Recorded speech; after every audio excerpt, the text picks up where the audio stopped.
Kabeh ilmu iku iso urip nek dienggo napa? Tukaran. Dadi ya penting tukaran lho. Lah sampean takono kiai-kiai sing wani Gus Dur niku mergo dekne putu Mbah Khalil. Mergo dekne di sejarah Mbah Hasyim Asy'ari murite Mbah Khalil. Lah kula ora apal, kula sering jagungan mbek kiai-kiai. Ora ono NU kecuali utang jasa mbek Mbah Hasyim. Kok sing wani tukaran alasane Mbah Hasyim dhewe sing sebagai sumber NU murite Mbah Khalil. Lah dekne kadang sing wani putune Mbah Khalil. Nah, jare pondok Sido Kiri Mbah Khalil piyambak nate ngaji teng Sido Kiri, berarti tua putih Sido Kiri. Ora ono bare. Tapi itu penting. Artinya itu terungkap setelah tukaran. Lho nggih kula nu ngertos sejarah-sejarah itu sakwise Gus Dur sering ra cocok mbek Kiai Memun. Niku akhire nggih terungkap sejarah. Gus Dur ngregani Mbah Mun mergo Mbah Hasyim nate ngaji Mbah Su'eb. Mbah Mun ngregani Gus Dur uga Mbah Mun muridé Mbah Karim muridé Mbah Asy'ari. Mbah Asy'ari bae Gus Dur. Tapi Mbah Hasyim nate ngaji Mbah. Tapi ngono terungkap mergo tukaran, muga gak mboten. Dadi ya emang harus begitu. Paham gitu, terus itu penting ya, artinya satu modal intelektual itu penting karena untuk merunut itu ya itu sama seperti yang dialami sekarang itu. Orang yang pro Megawati itu begitu mendewakan Soekarno, seakan-akan Indonesia itu dimulai dari Bung Karno, sampai ada paham Soekarnoisme bahwa Indonesia itu seakan-akan dimulai dari Soekarno. Memang deklarator kemerdekaan Indonesia itu Soekarno, tapi umat Islam atau partai-partai Islam itu tidak kecil hati. Karena embrio yang bernama Indonesia itu dari tahun 1908 sebelum ada partai nasionalis yang berani melawan kolonialisme Belanda adalah partai-partai Islam, sehingga kebangkitan Indonesia dimulai 1908.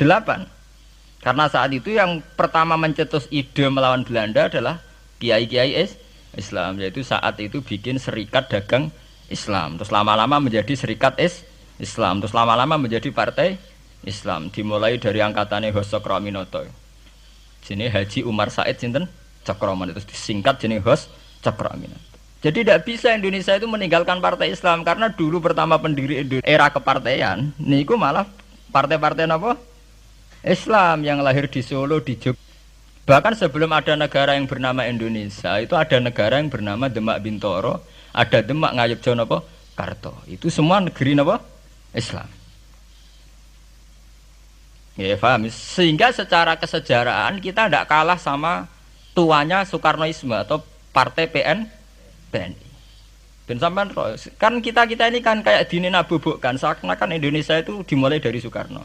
Sehingga nak wani Pak Karno itu koyok-koyok itu kita anti Indonesia.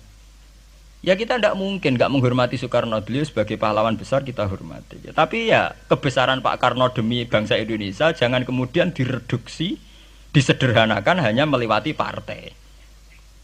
Ya itu kan namanya pengkerdilan. Tentu Pak Karno bikin negara ini ya untuk semua bangsa, bukan untuk PDIP saja, bukan untuk partai-partai marhainisme saja, juga bukan untuk partai-partai yang berfaham Soekarnoisme saja. Ya sama, tapi kita juga adil, sebagai kiai juga adil. Hos Cokroaminoto bikin partai Islam adalah untuk mengusir Belanda dari bumi Indonesia, yang nantinya juga untuk kepentingan semua bangsa Indonesia, tidak hanya yang Islam saja. Ya kita adil, sama-sama adil. Saat nasionalisme ya tidak mengurangi keagamaan, saat keagamaan tidak mengurangi nasionalis. Tapi itu tadi kemudian ini dikerdilkan secara politik. Di sawangannya wis duwete Pak Hasyim mbek Mega nasionalis religius iki sudah ditren. Mangger duet senengane pasangan nasionalis sampai apa nak nasionalis terus wajib salat. Apa nak religius terus gak wajib nasional? Sebetulnya itu kan apa kena wong Indonesia terus wajib sholat hanya karena atas nama nasionalisme. Apa nek wis kiai terus wajib bayar pajak. Itu kan pengkerdilan, proses pembohongan, pembohongan secara publik. Kowe dibodhokno, sedurunge bodoh, itu kan itu kan repot. Namanya sedurunge bodoh dibodhokno nggih napa? Nurut. Makanya kalau seneng ya, kayak kemarin Hari Kebangkitan Nasional itu seneng kalau diungkap terus di TV bahwa kebangkitan Indonesia dimulai dari 1908. Pentingnya bahwa orang-orang yang sok Soekarnoisme biar tidak mereduksi Pak Karno hanya milik mereka sendiri, karena bangsa ini berdiri semenjak 1908. Dimulai dari gerakan Budi Utomo sampai Hosokro Aminoto sampai macam-macam. Ya, serikat-serikat Islam. Tapi ini terungkap bisa usai tukaran. Jadi sebetulnya Presiden Gus Dur jadi Presiden Yasa karena Basim Asari berjuang sebelum tahun 45. Megawati Yasa. Ya karena beliau berjuang lewat bapaknya, ya sama semuanya sah. Pak SBY juga sah.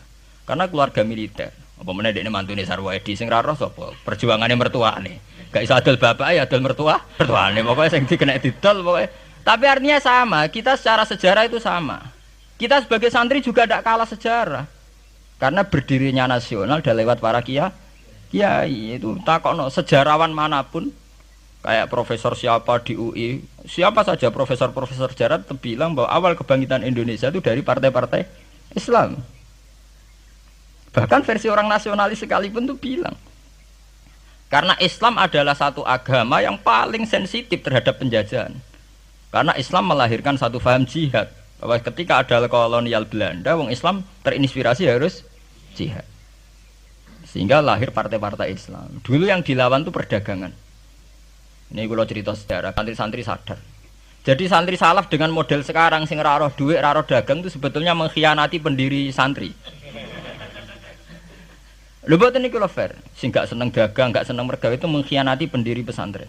Sama lihat sejarah, tahun 1908 itu namanya tidak SI, tidak Serikat Islam, tapi Serikat Dagang Islam. Karena para kiai adalah melawan dominasi Cina di Surakarta dan dominasi Belanda menguasai sentra-sentra perdagangan. Sehingga yang dilawan pertama adalah piye supaya kolonial gak menguasai aset-aset ekonomi.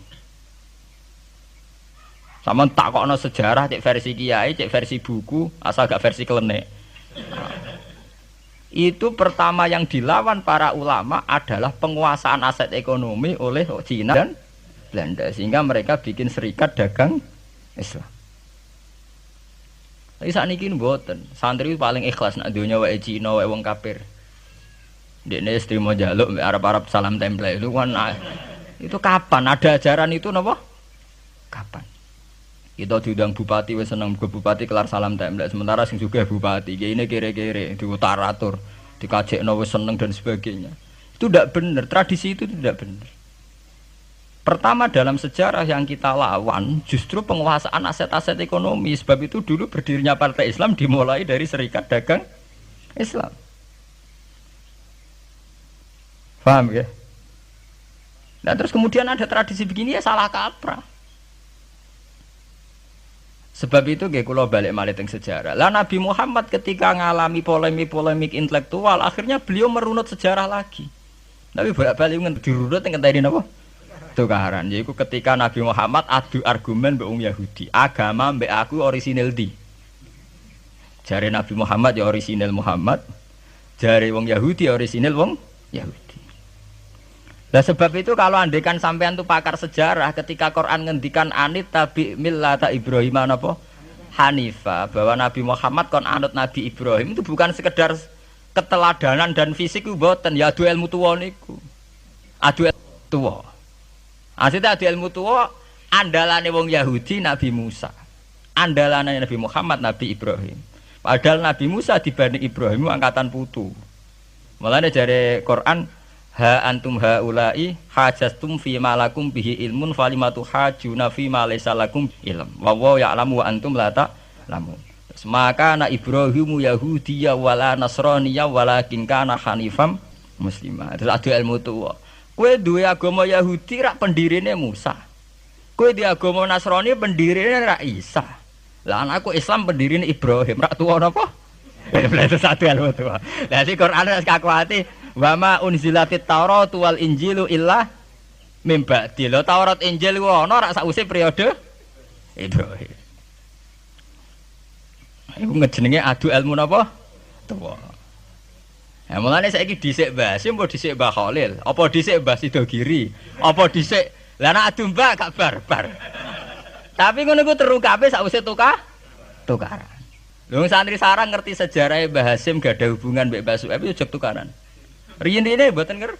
Jek rodok tukaran. Akhirnya ya karena Yai sering pidato bahwa Mbah Su'aib Mbah Ahmad dengan Mbah Hasim akrab, Gus Dur juga ngakui kalau Mbah Hasim nanti ngaji Mbah Su'aib itu baru tahu.